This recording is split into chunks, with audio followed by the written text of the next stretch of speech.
Buenos días. Gracias a todas y todos al que nos acompañan nuevamente en nuestro webinar de los jueves a las 11 de la mañana.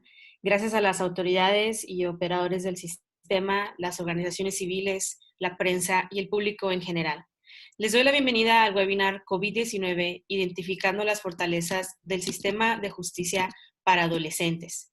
Gracias a nuestros panelistas, María Sirvent, maestra en Derechos Humanos y Garantías Individuales por el ITAM, socio fundadora y director de Documenta.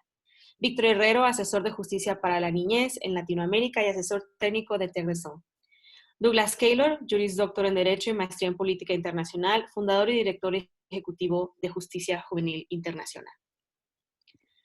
Sabemos que los sistemas de justicia en el mundo están siendo retados por la presente situación. Como muchos de ustedes saben, no solamente Justicia Juvenil Internacional, sino otras instituciones también emitimos recomendaciones de actuación para hacerle frente a estos retos. Pero más que compartir recomendaciones, también es importante conocer cuáles de ellas están siendo implementadas y su impacto. Este webinar piensa abordar una de las fortalezas dentro de un sistema de justicia. Una de las maneras en que como organización hemos podido identificar ciertas fortalezas dentro de un sistema es a través del análisis de datos, por medio de indicadores muy específicos que aluden a los principios de la Convención de los Derechos del Niño.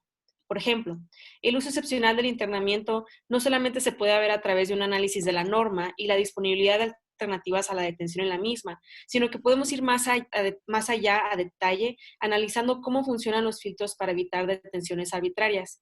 Esto, en México y en otros lugares, se concibe como la evaluación de riesgos procesales. El día de hoy, nuestros panelistas hablarán de la importancia de contar con datos fidedignos aún en medio de una pandemia y las consecuencias de no transparentar y compartir las buenas prácticas. Les recuerdo que tendremos una sección de preguntas y respuestas y pueden ir escribiendo sus preguntas en el chat a su derecha. Y les recuerdo también a las personas que se unen a estos webinars que estaremos compartiendo información sobre futuras reuniones. Ahora pasaré la palabra a María Sirvent, que ella nos platique el peligro de no transparentar los posibles riesgos de infección o infecciones ya en los centros, desde el impacto que este puede tener en las familias. Muchas gracias. Estaba verificando el micrófono, pero muchas gracias. Buenos días a todos. Muchas gracias a todos los que se han conectado. Bueno, yo me presento, soy María Sirvent, soy directora de la organización civil Documenta. Nosotros en lo que trabajamos es buscamos el fortalecimiento del sistema de justicia y estamos enfocados en personas privadas de libertad, personas en conflicto con la ley, personas con discapacidad psicosocial.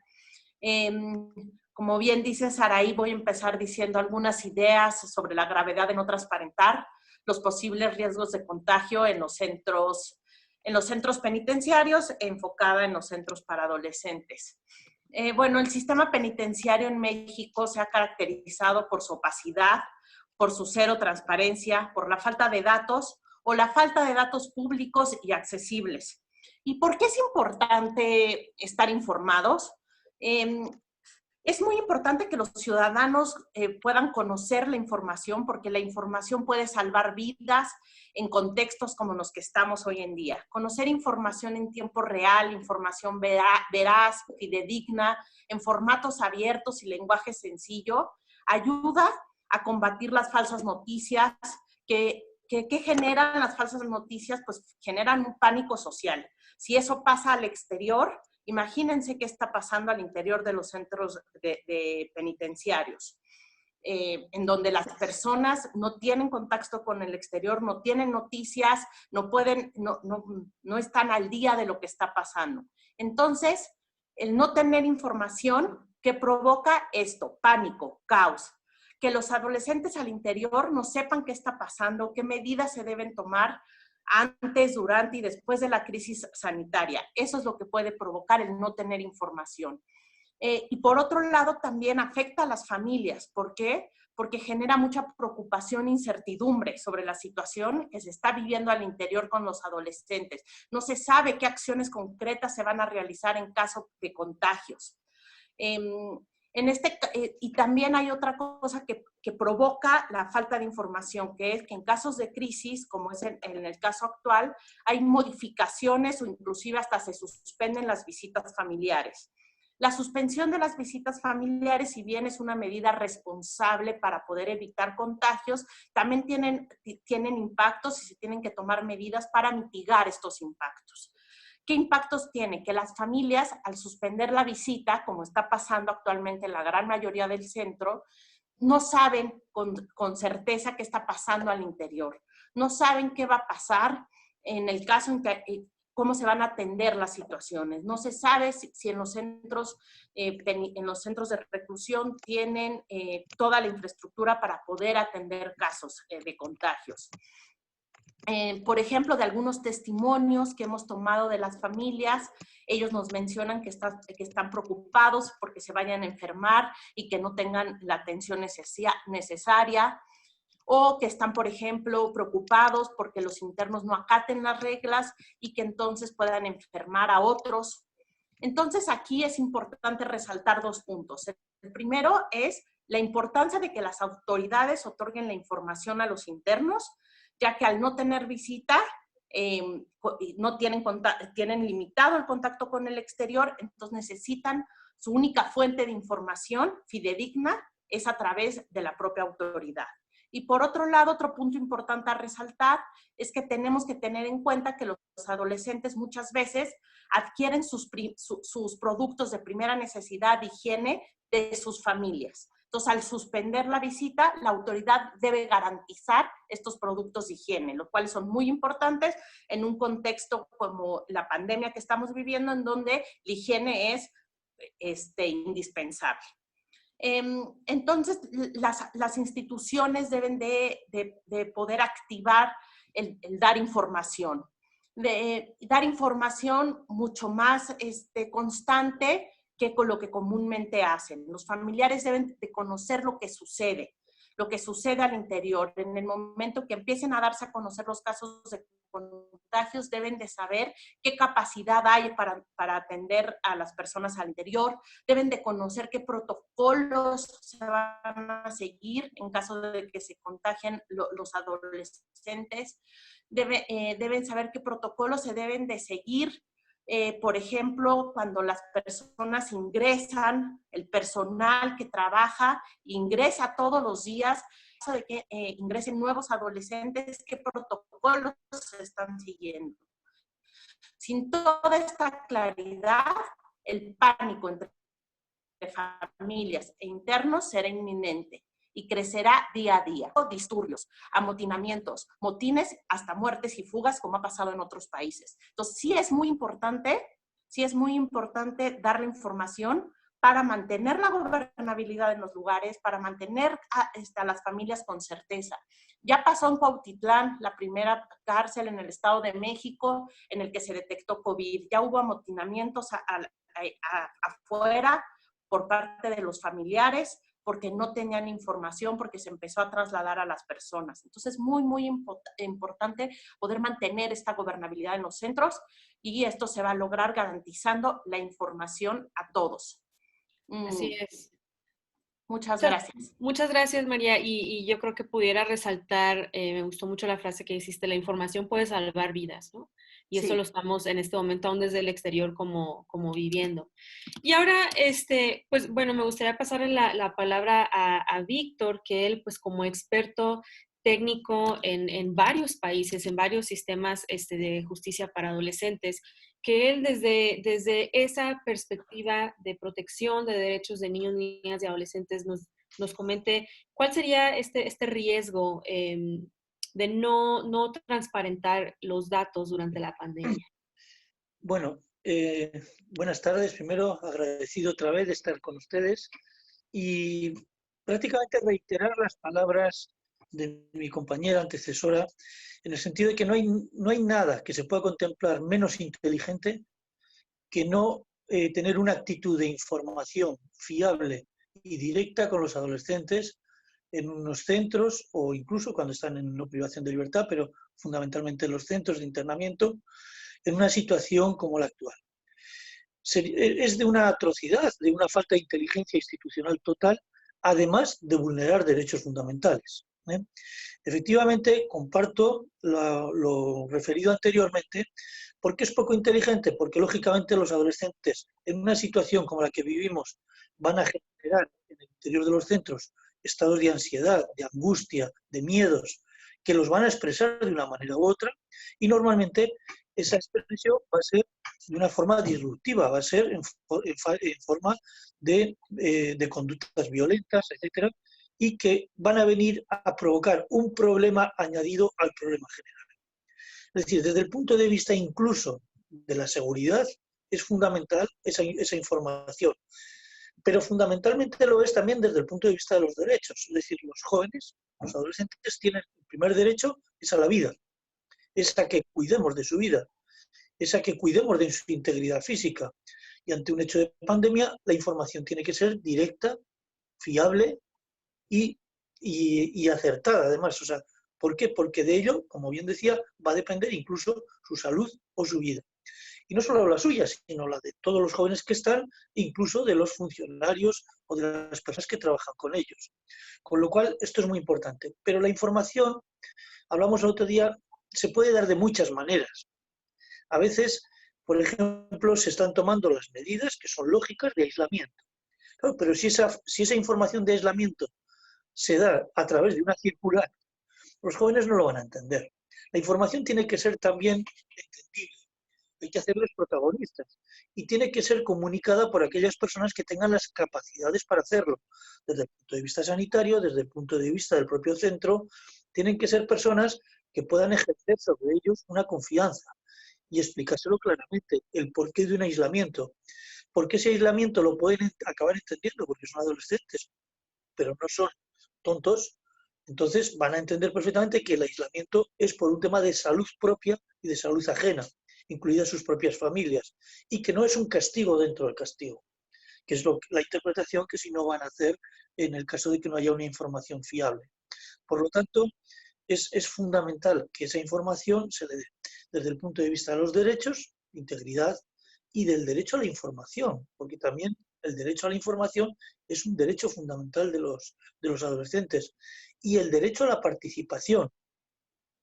Sería muy poco inteligente que pudiendo tener a jóvenes aliados en una situación crítica, los tengamos como enfrentados por una situación de desinformación. Y luego, si les parece, hablamos de cómo en algunas experiencias estos jóvenes, con una debida información, se han convertido en aliados de la estrategia de prevención y de curación de la pandemia. Eso me parece excelente. Eso lo abordaremos en la segunda parte de este webinar. Si nos pudieras compartir eso también, Víctor.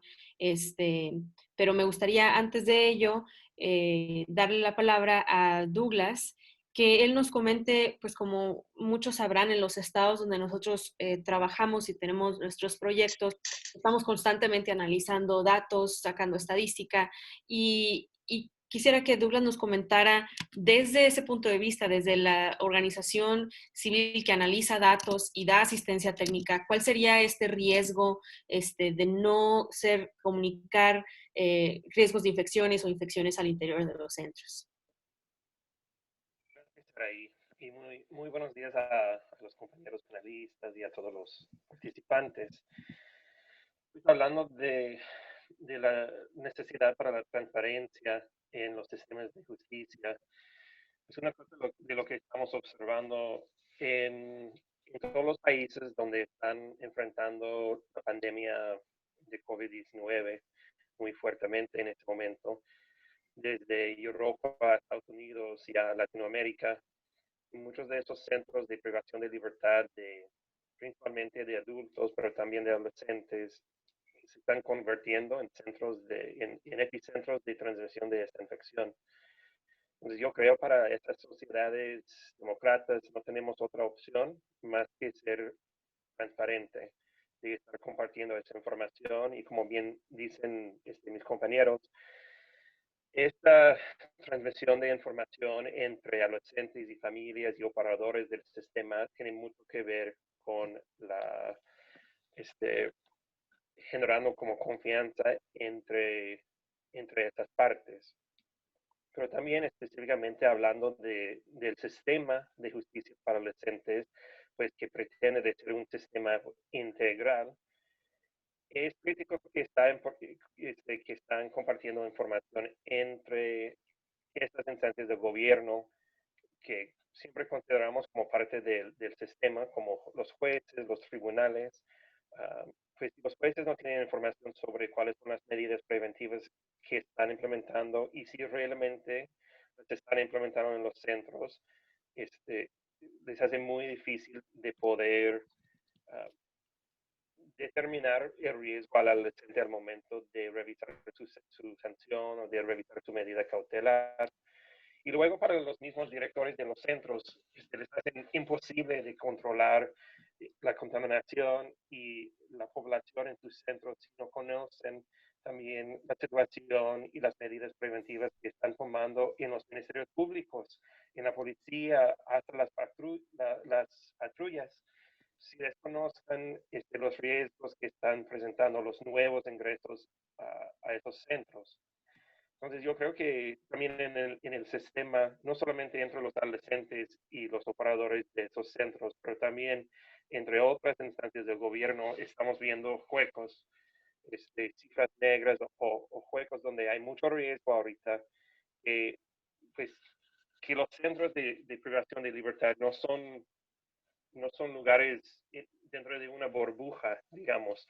Hay un camino entre la comunidad hasta el sistema, hasta los centros, que pasa por la comunidad, la patrulla, la policía, los ministerios públicos.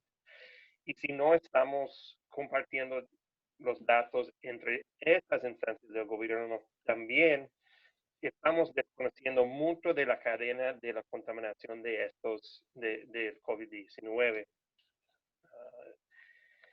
De hecho, hoy en la mañana me llegó un estudio en Estados Unidos sobre los centros de entrenamiento de adolescentes y han detectado un 15% de todos los centros tienen infecciones de COVID-19 en Estados Unidos. Pero hay más contaminación, hay más infectados del personal que adolescentes en esos centros. Entonces, no también estamos solamente hablando del riesgo para adolescentes, aunque sí es importante no solamente el riesgo de la infección, también los riesgos de abusar y de no respetar sus derechos, como bien ha hablado María y Víctor. Pero no hay que desconocer tampoco el riesgo que se presenta a los operadores del sistema. Entonces, yo creo que este es un momento muy clave para el sistema. Es un momento que si no hemos estado generando la confianza entre familias, adolescentes, los operadores del sistema, pues tenemos que poner todos los esfuerzos para estar generando esta confianza ya, para evitar todos los resultados que ha mencionado pues María y Víctor sobre los riesgos que estamos enfrentando en la población privada de libertad en este momento. Bien. Gracias, Douglas. Y pues, bueno, yo creo que también pudiéramos imaginar que totalmente de acuerdo, hemos hablado de la importancia de tener la información clara al interior, los riesgos de no tenerla clara para con las familias. Y también debemos de preguntarnos que en todo el mundo y también en el sistema de adultos, antes de que una persona ingrese a un centro, estuvo muy probablemente internado en otro lugar. En México, por ejemplo, las fiscalías. En España, no sé cómo se llaman estos lugares, Víctor, antes de entrar a un internamiento preventivo, donde esperan los adolescentes para su primera audiencia, quizá, si es que funciona de esa manera el proceso. Y generalmente estas agencias están como muy distantes del sistema de justicia para adolescentes y tendríamos necesariamente que preguntarnos qué controles están llevando ahí en estos lugares, en estas instalaciones, de qué manera están transparentando las necesidades o los posibles contagios en estos lugares, ¿no?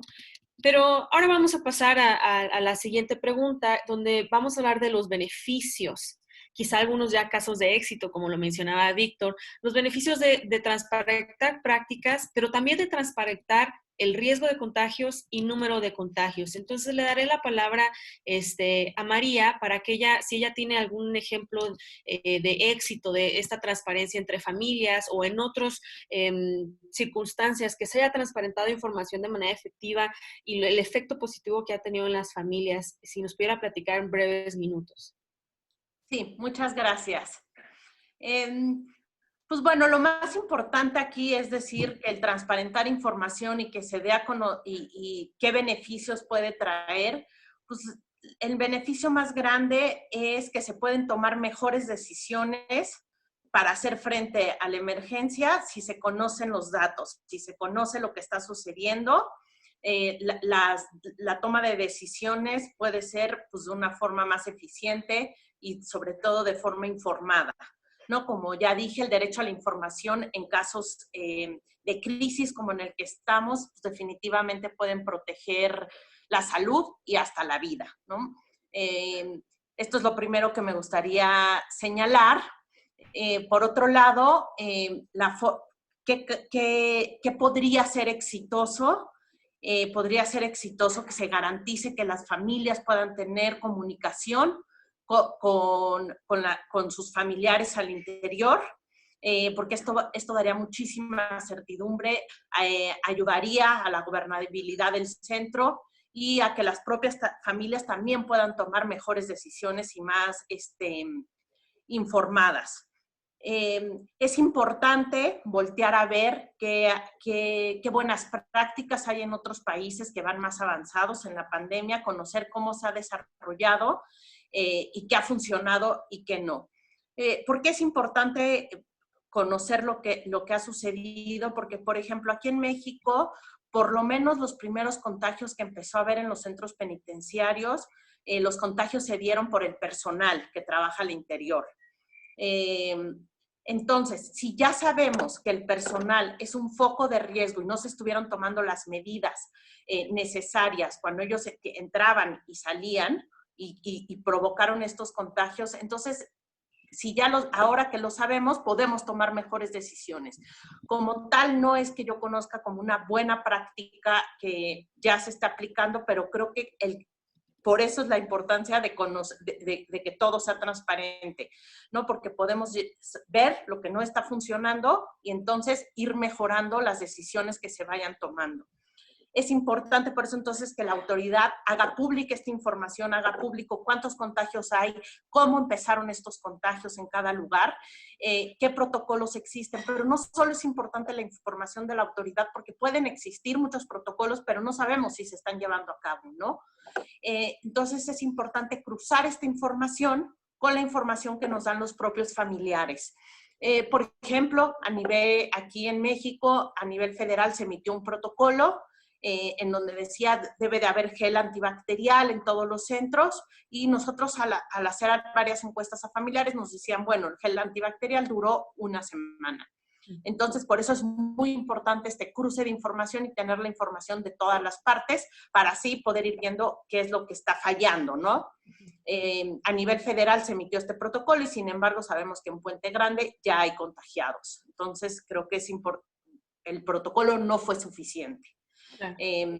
Entonces, eso creo que es importante irlo viendo, no solo para ir conociendo, para ir avanzando. Y es por esto que nosotros vamos a lanzar justamente con Justicia Juvenil Internacional un cuestionario dirigido a las familias de los adolescentes con este objetivo, ¿no? De conocer las medidas de protección y las acciones que se están tomando en los centros y si las familias están informadas o no, empezar a tener esta información para poder ir viendo cuáles serían las mejores decisiones. Creo que para eso sirve la información, para ir tomando mejores decisiones y para ir pudiendo prevenir que esto vaya avanzando y se vuelva algo en verdad que pudiera llegar a ser hasta bastante lamentable y catastrófico. Muchas gracias. Gracias, María. Y pues sí,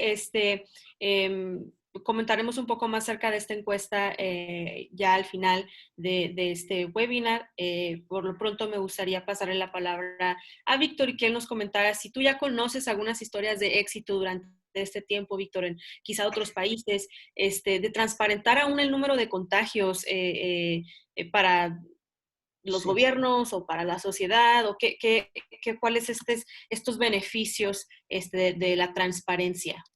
Bueno, en lo que yo estoy siguiendo en todos estos días y sobre todo en los proyectos en los que yo estoy vinculado, sí que ha habido algunas experiencias interesantes. Bueno, en el caso de España, los centros protocolizaron absolutamente toda la información a los jóvenes y toda la acción con ellos y la parte de la información fue clave. Es decir, todos los directores, todos los funcionarios han tenido información clara desde el punto de vista de la salud y también desde el punto de vista organizativo de los centros, porque todo esto afecta también a la organización y a la operatividad y a la vida cotidiana de los centros. Entonces yo creo que son dos ámbitos que tienen que ir de la mano, informar de cuáles son los problemas de salud que se quieren evitar y cómo se van a evitar y con qué medidas, y qué repercusión tiene eso a nivel operativo dentro del centro, en la vida de los propios adolescentes, etcétera.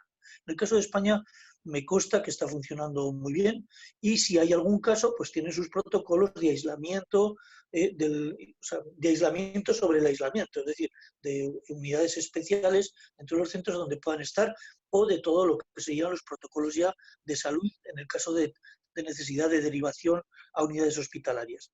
Pero no han sido muchos. Yo no he conocido apenas en el tema de jóvenes contagios que han requerido asistencias especiales. En adultos sí que ha habido un caso o dos nada más, pero en adultos casi 40 y tantos mil se ha manejado con bastante sutileza y bastante bien todo este tema. En el caso de América Latina y sobre todo Centroamérica, para mí dos ejemplos. En el caso de Centroamérica ha sido Honduras. Honduras es un país que desde el primer momento hicieron, desde mi punto de vista, una estrategia de comunicación en la parte de sanitaria y en la parte operativa. Pero lo hicieron, como decimos, muy estratégico. Las propias autoridades, creo que es muy importante que esta información tiene que venir a varios niveles.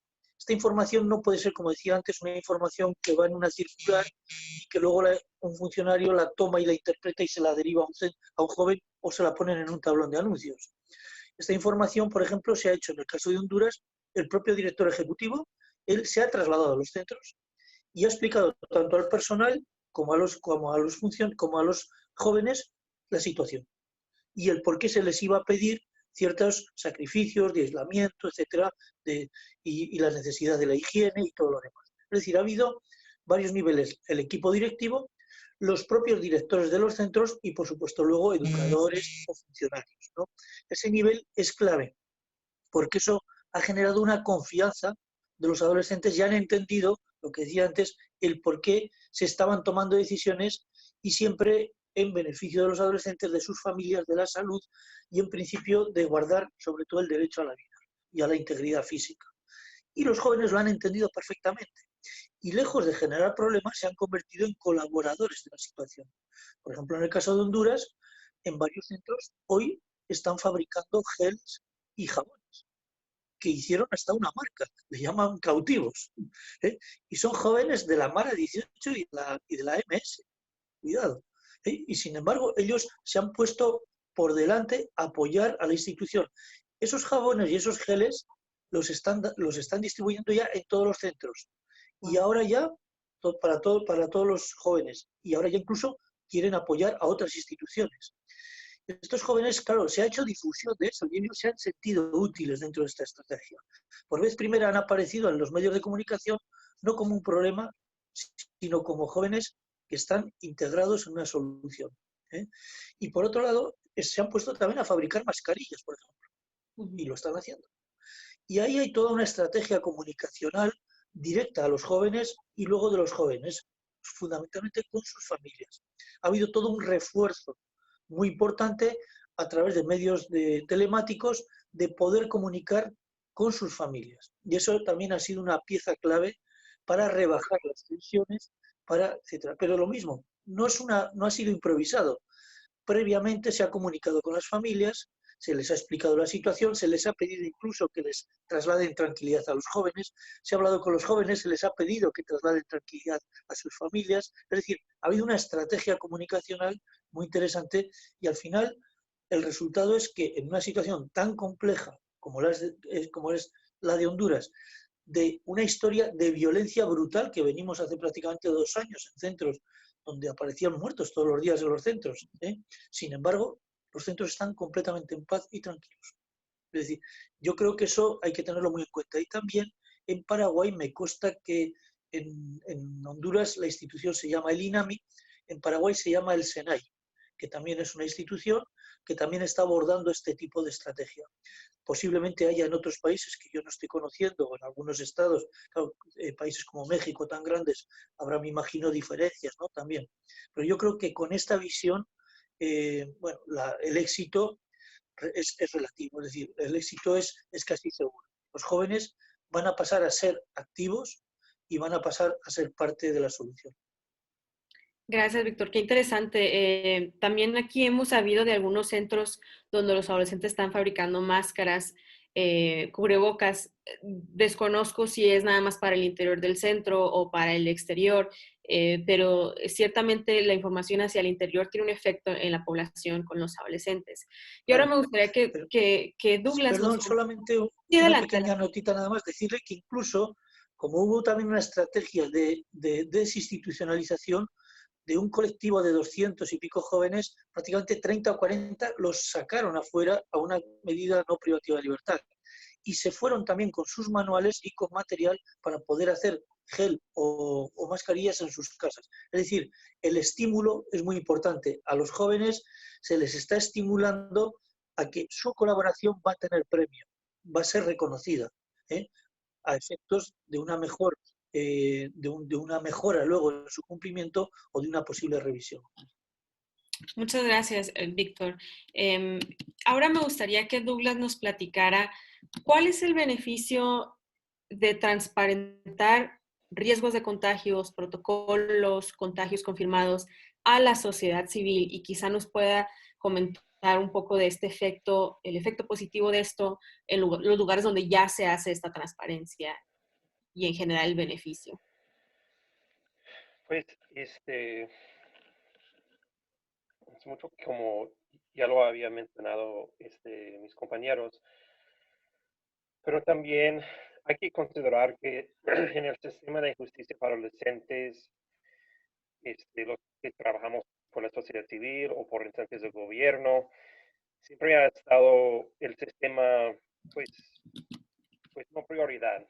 No quiero decir abandonado, que es muy fuerte, pero el sistema no ha sido prioridad en muchos sentidos. Entonces, las buenas prácticas que yo he observado desde mucho es que las instancias del gobierno, tribunal, los centros, incluso con la sociedad civil, es de compartir entre ellos, unir esfuerzos para armar una sala de compu o para pues, llevar a cabo ciertas actividades y ciertas iniciativas dentro de estos centros.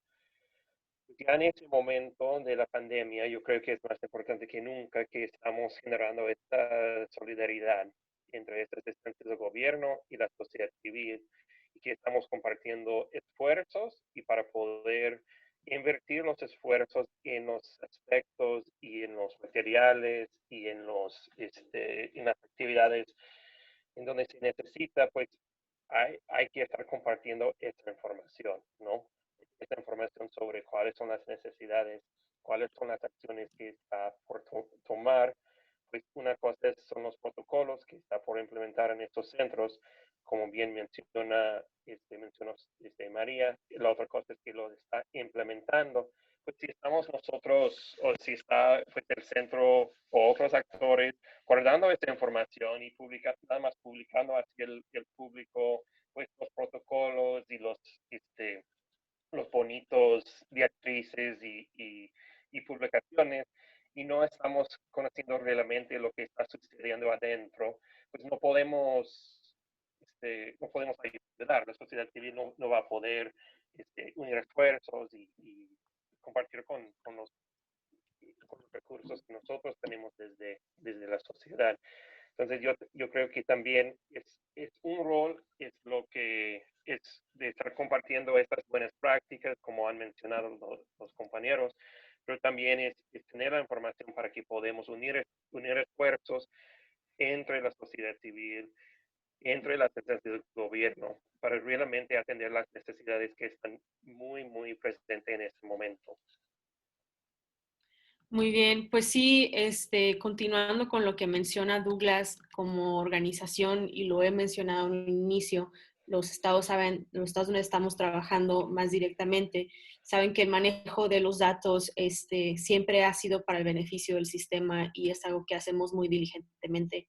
Pero como esta es una pandemia y su alcance es global, eh, muchos de los retos, como lo hablábamos en webinars anteriores, son similares en regiones y muchas de las respuestas también pueden ser similares si es que estas se están compartiendo. Entonces, vimos esta necesidad en Latinoamérica de recopilar datos y nos hemos aliado con organizaciones de la región para lanzar dos encuestas muy importantes. Aquí en México es principalmente con Documenta que estamos realizando este esfuerzo, pero en Latinoamérica lo estamos haciendo con Fairchilds y la Escuela de Derecho de Northwestern y DNI para poder identificar cuáles son estas acciones que se están haciendo, cuál información fidedigna. Muchos de ustedes recibieron en su correo electrónico esta encuesta que se está mostrando aquí en la pantalla, donde explicamos la motivación de recopilar estos datos y la importancia de hacerlos públicos y compartir las buenas prácticas. Este webinar se llama Identificando las fortalezas, ¿no? Y es a través de información como esta que podemos identificar las fortalezas del sistema. Y si podemos ir a la siguiente, que es la segunda parte de este PDF, ahí van a encontrar dos links. Esta encuesta, como si bien lo mencionó María, tenemos una encuesta aparte que es para familiares, que esa estará circulando, creo que ya a partir del día de hoy, y aquí solicitamos el apoyo de las organizaciones civiles para poderla compartir con los familiares. Pero estas dos encuestas específicamente son para titulares de centros de internamiento y para operadores del sistema adscritos al tribunal principalmente. Jueces, juezas, magistrados, magistradas y defensores públicos especializados. Y si podemos ir al primer link de los titulares, muchos de ustedes ya lo han hecho. Quisiera públicamente agradecer a Aguascalientes, Baja California Sur, Campeche, Coahuila, Colima, Chiapas y Chihuahua que han respondido a este cuestionario. Y este es el que es para los centros de internamiento. No vamos a explicar cada una de las preguntas, pero es un sencillo clic donde pueden ir al cuestionario, ir contestando las preguntas y solo se va a mandar. El otro es obviamente muy, muy similar, es nada más el link es distinto y este está dirigido a los operadores del sistema. Y aquí pues públicamente quisiera mencionar y agradecer a la Ciudad de México, a Chiapas, a Chihuahua, a Coahuila, Campeche, Aguascalientes, Baja California y Baja California Sur, básicamente los mismos, que ya han contestado esta encuesta. Y les pedimos que los demás pues se animen a sumar a esta estrategia. Los datos serán compartidos, así como los datos de otros países sobre cuáles son las mejores prácticas que podemos rescatar de todo esto. Les recuerdo que tenemos una sección de preguntas y respuestas y ya tenemos algunas preguntas, pero antes de pasar a eso quisiera mencionar, no tan a fondo de los datos que ya tenemos, porque obviamente la muestra no es completa, pero hemos encontrado ya en algunas de las encuestas que hemos recibido contestadas cosas muy interesantes, cuestiones como necesidades muy, muy particulares de los centros, hasta que todavía se está dando internamiento preventivo en algunas entidades aún más antes que el tiempo de la contingencia sanitaria, lo cual es de preocupación para nosotros. Ya hay un caso de COVID confirmado en un centro de internamiento para adolescentes, que es aquí en la Ciudad de México. Y esta información no es en ningún momento intencionada para crear pánico. Creo que el buen manejo de la información y cuando es fidedigna, más que pánico, puede traer estrategias en conjunto para garantizar o de alguna manera hacerle frente a estos retos. Entonces, con esto, antes de pasar a una serie de preguntas y respuestas, me gustaría dar primeramente el lugar a cualquiera de los panelistas, si gusta, a mencionar una última pensamiento antes de pasar a preguntas y respuestas, si alguien quiere tener una participación, si no, pasaré a la primera pregunta.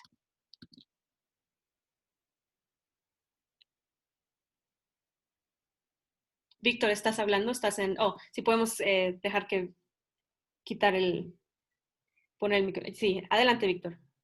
No, pero decía que si quieren que podemos pasar a las preguntas de mi parte. Ah, excelente, excelente.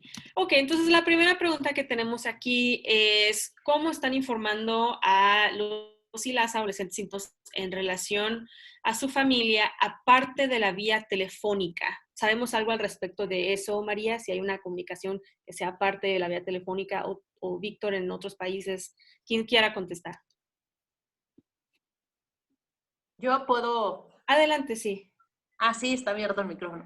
No, nada más sobre este punto, nada más sabemos de algunos centros en los que para facilitar la comunicación entre adolescentes y sus familias al exterior han facilitado las videoconferencias, facilitado, por ejemplo, tarjetas telefónicas, facilitado que sea gratuito y que sean como más, esta modalidad de videoconferencias. Sí tenemos conocimiento de que en algunos centros se está haciendo.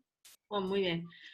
Sí, en el caso de Honduras también y en el caso de Paraguay están entregando, en los centros están poniendo ordenador y a veces con teléfonos inteligentes para poder facilitar la videoconferencia.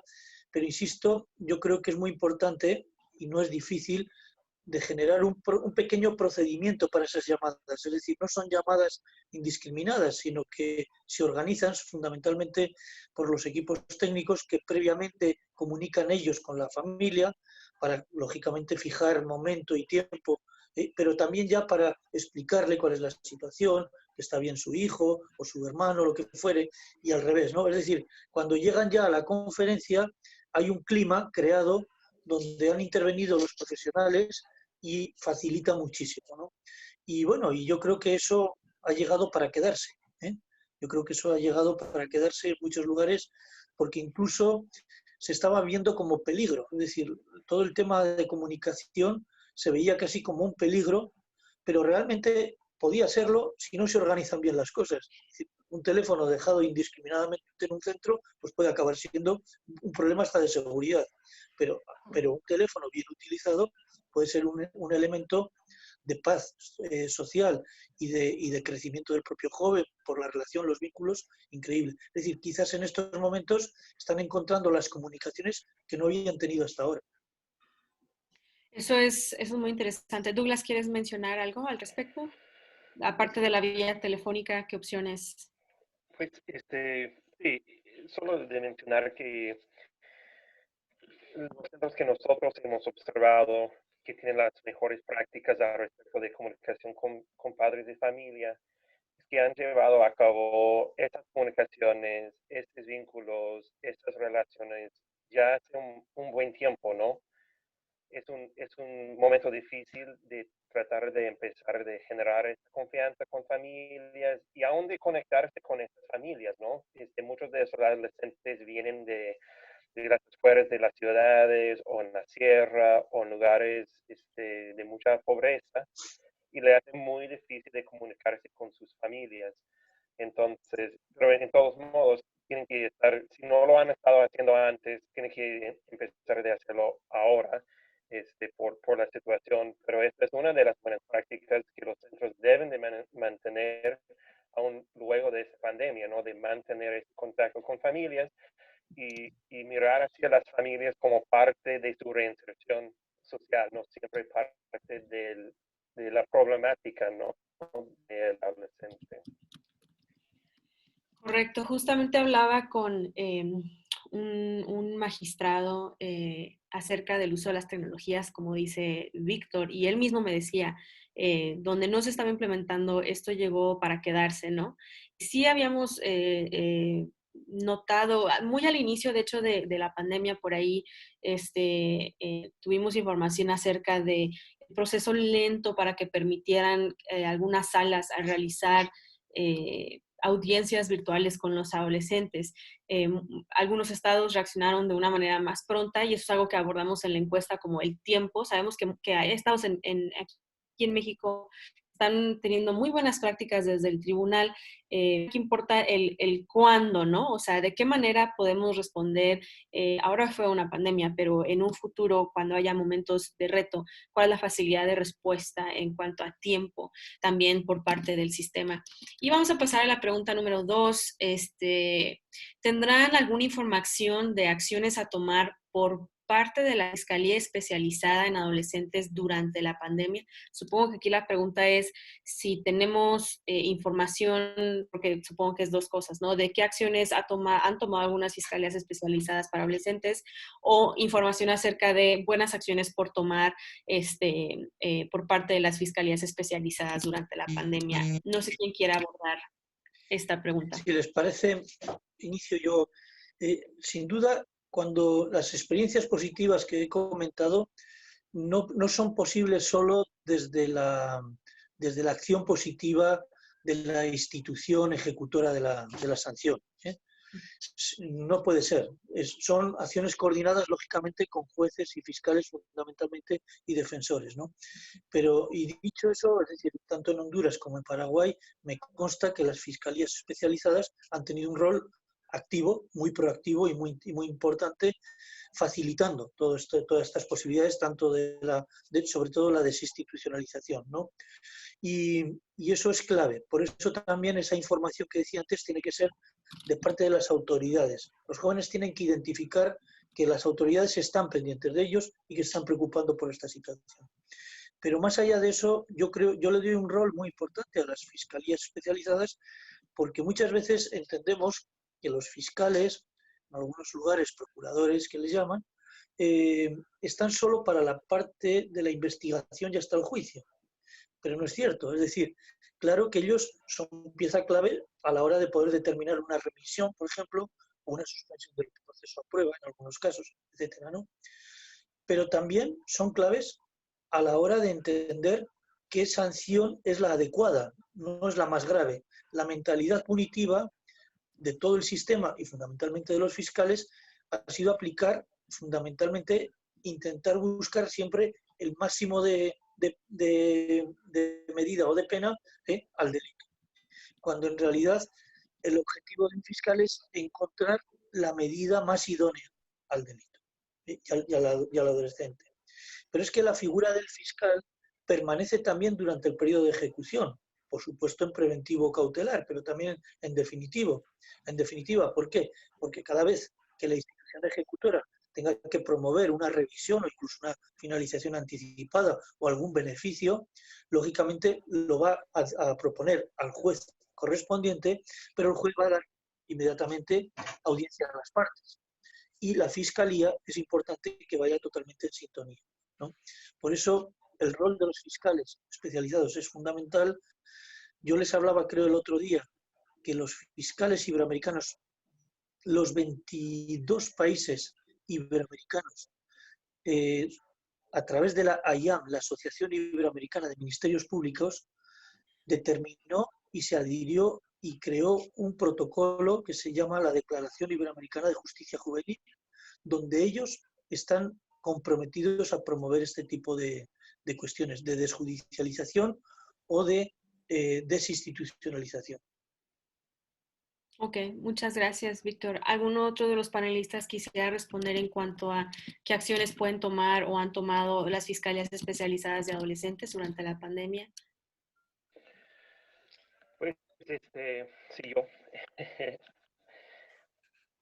Pues en algunas instancias o algunos estados tal vez no es parte de la fiscalía especializada o del fiscal especializado, pero en los ministerios públicos o en los fiscales donde sí tienen adolescentes por un periodo antes de entregarlos al centro o al tribunal, como lo que tienen aquí en la Ciudad de México, la Agente 57, una posible acción es de dar la transparencia a estos lugares también y los datos de cuántos están ingresando, cuántos están egresando y las condiciones ahí dentro de estos lugares. Eso creo que es algo, siempre algo importante, ¿no? De conocer estas condiciones y estas situaciones, pero aún más ahorita porque igual en estos lugares pueden convertirse en como epicentros de transmisión. Muy bien, María, ¿tienes algo que mencionar o pasamos a la siguiente pregunta? La siguiente pregunta es, ¿qué tipo de soluciones se han dado para evitar que los funcionarios o el personal sean los vectores del virus al interior del centro? Aquí voy a comenzar con un ejemplo que tenemos que ya se había mencionado en el primero o segundo webinar que hicimos acerca de Durango, que tiene permanentemente ahí, creo que al personal, la población es poca, entonces no existe como contagio de dentro y fuera. Escuché de otro centro, no recuerdo de cuál estado, que el personal son turnos de 2 y 2 semanas, como para ir monitoreando pues si hay, darle tiempo al periodo de incubación. No sé si alguien quiera mencionar otra cuestión, si tienen información acerca de cómo se puede evitar que sean, ajá.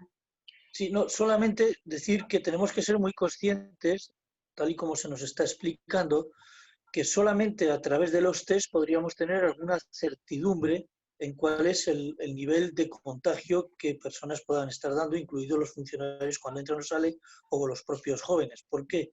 Porque hay mucha gente que es asintomática, es decir, que puede ser un vector de contagio, pero no desarrollan síntomas.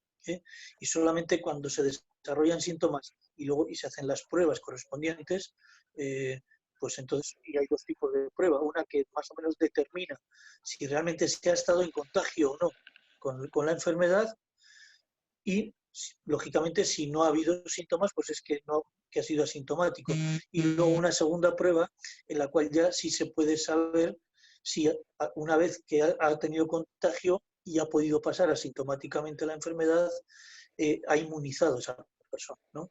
Pero realmente yo creo que este es un déficit en casi todos los países. Se han hecho muy pocos test a las personas que están entrando y sería clave. Sí, María. De lo que nosotros hemos un poco visto, documentado y leído, de algunas medidas que se están tomando al momento de los custodios o del personal al entrar han sido que se dice que se están tomando medidas de sanitización, que se les toma la temperatura una vez que ingresan. Y también aquí en la Ciudad de México, la jefa de gobierno en una de sus conferencias de prensa dijo sobre el ingreso de nuevas personas a los centros, que cuando se ingresaban estaban haciendo pruebas. Una vez más, repito, esto es información que hemos leído, sin embargo, no todas sabemos si sí se está implementando y si se sigue implementando o por cuánto tiempo, pero sí en varios centros han estado tomando medidas de sanitización al momento de la llegada del personal. Pues yo puedo abonar a eso. En los estados donde colaboramos estamos pidiendo reportes semanales a las autoridades y al menos sabemos que aquí en la Ciudad de México en en los centros para adolescentes sí se están aplicando pruebas cada vez que llegan adolescentes nuevos, sobre todo a la de internamiento preventivo, que es donde se identificó el positivo de COVID. Es una de las preguntas que abordamos en las encuestas. Todavía desconocemos si los centros en todos los estados tienen acceso a estas pruebas, ¿no? Entonces sería bueno saber ya una vez que tengamos las encuestas contestadas, poder saber esto, ¿no? Otra pregunta que tenemos es, ¿hay alguna buena práctica para el cuidado de la salud mental del personal que tiene contacto con los adolescentes para cuidar su relación con la población? Esto es para el cuidado de la salud mental del personal. Douglas. Del personal. Pues, como en muchas partes del sistema de justicia para adolescentes, el personal, los custodios o guías técnicos, y el personal técnico ha sido también muy abandonados en muchos sentidos, ¿no? y cómo estamos cuidando a los que están cuidando nuestros adolescentes. Esta es una pregunta que siempre nosotros como organización nos preguntamos. Lo que hemos podido ofrecer nosotros como parte de nuestro proyecto en algunos estados donde trabajamos es ofrecer contención por profesionalistas, terapeutas, por vía Zoom, pero también pues, es una cosa que estamos tratando de llevar a cabo ahorita, pero sabemos que es una pregunta, por lo menos es una cuestión muy puntual y muy importante que muchas veces lo ignoramos. Sí, María. Bueno, no es que conozca una buena práctica como tal, pero sí me gustaría mencionar al respecto que creo que sí, el personal, los guías técnicos siempre están completamente como olvidados. Sí se debe pues, de cuidar y garantizar sus condiciones laborales. Y creo que este contexto de crisis podría ser una oportunidad para poderles dar también acompañamiento a todo el personal de los centros, a los guías técnicos, innovar con otro tipo de estrategias como son cuestiones de círculos restaurativos. Creo que hay herramientas y sí creo que eso es una parte muy garantizados sus derechos. Sí, de igual modo me parece muy oportuna la pregunta. Yo creo que es un gran vacío en todos los lugares y efectivamente normalmente son los grandes olvidados, ¿eh?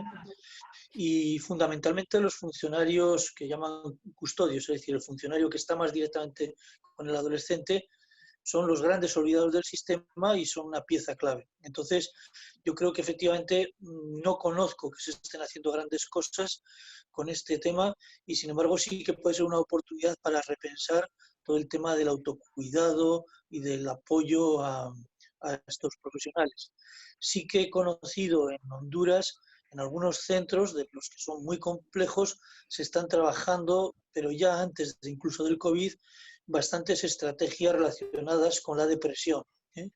Con enfermedades relacionadas fundamentalmente con la depresión y con la prevención de suicidio, ¿eh? Porque realmente es un problema que muchos jóvenes están teniendo, pero no tanto en la parte de los funcionarios. Sí, eso es correcto y me voy a permitir mencionar algunas cosas al respecto.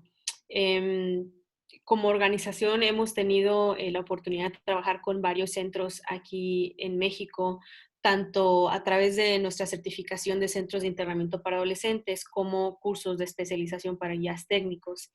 Y siempre es algo muy notorio cómo es que incluso algunas veces el mismo guía técnico sabe que es el gran olvidado, como lo menciona Víctor, ¿no? Sabe que para ellos la demanda es grande, sobre todo en los estados, y supongo que sucede lo mismo en otros países, en los centros donde existe todavía esta rotación de adultos adolescentes, porque la mentalidad de un centro penitenciario de adultos y el cuidado es totalmente diferente al que se tiene en un centro especializado para adolescentes.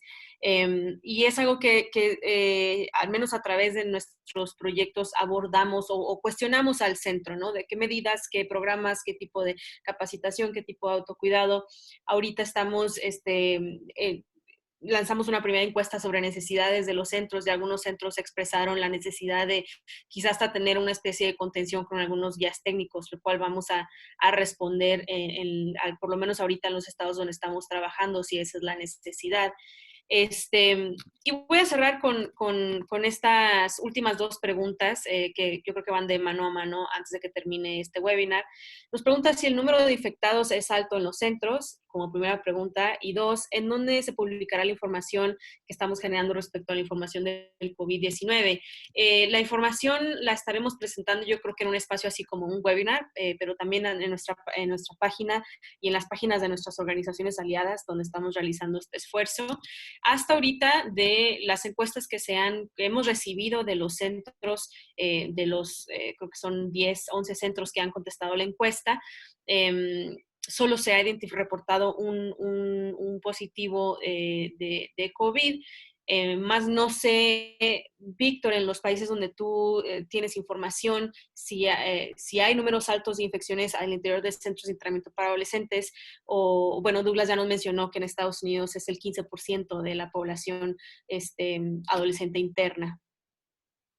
No, en los países en los que yo conozco, en concreto en Paraguay creo que identificaron un caso.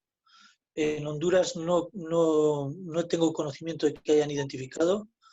En Panamá creo que hay bastantes, o sea que ha habido bastante identificación en algunos casos de jóvenes, pero realmente tampoco son datos que se están dando, como decíamos, la información a ese nivel no está siendo muy transparente, ¿no? muy grande, pero yo creo que, por lo que decíamos, porque tampoco no se han hecho test, y solamente en aquellos casos que haya habido síntomas muy graves es en los que se ha podido detectar algo.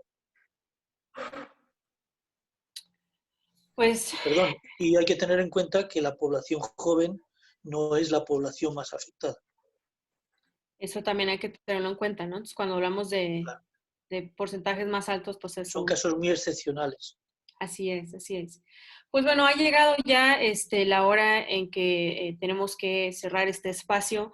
Yo agradezco mucho a cada uno de los panelistas, a cada una de las personas que fielmente cada jueves se conecta a nuestros webinars, a las personas que están aquí por primera vez. Muchas gracias. Agradecemos la colaboración de los estados que han contestado las encuestas y animamos a los otros estados a contestarlas. Entonces, en resumen, hay varias encuestas. Hay una que es para familiares, la cual estará circulando a través de las redes sociales, tanto de Documenta como las nuestras. Y si las autoridades administrativas quieren apoyarnos en enviar esta encuesta a los familiares, también lo agradeceríamos. Queríamos que se estén poniendo en contacto con nosotros a nuestro correo info@jjimexico.org o a través de las redes sociales, incluso con Documenta o directamente con María o Sofía, que están liderando la iniciativa CAIFAM.